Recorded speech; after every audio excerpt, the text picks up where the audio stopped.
Tell us what happened.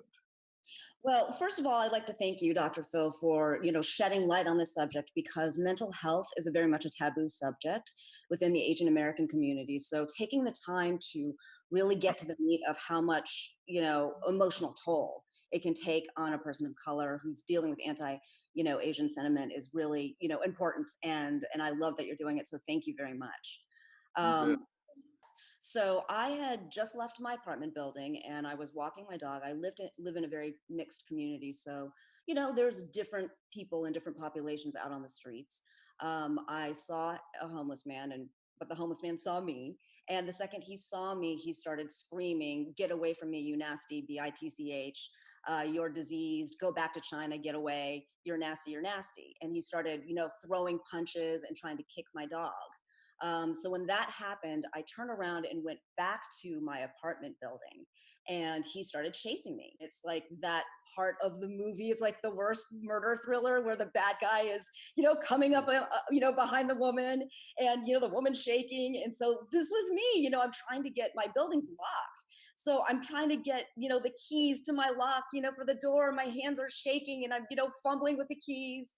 And I finally, the security guard inside the building heard shouting, so he just buzzed me open into the building. And so once I got back into the building, I told security what happened. We both went back outside to look for the man, and by then he had disappeared.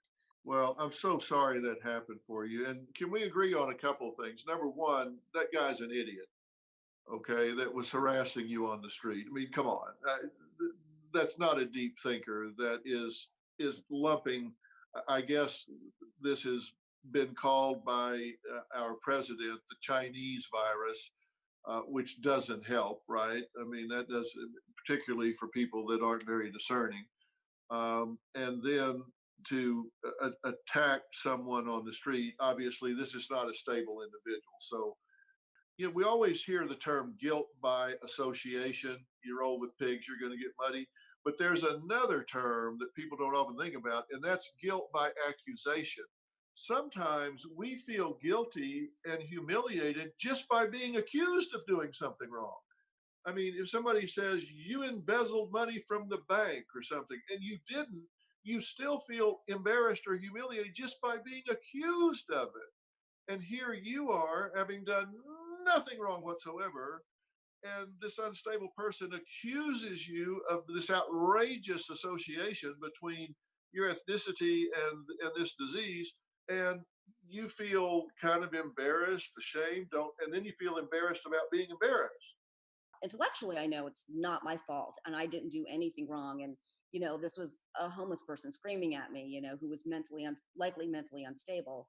But there's something about feeling almost vulnerable, as if they Right. ripped something off, right? And it's revealing something to the world, Yeah. that something that violated me that I didn't want to show. Of There's course. that level of humiliation, but also shame, because it's like, why did I run away? Why didn't I stand up to him? Um, why didn't I talk back to him? Why didn't I say anything or do anything, in that moment, other than just turn around and walk away?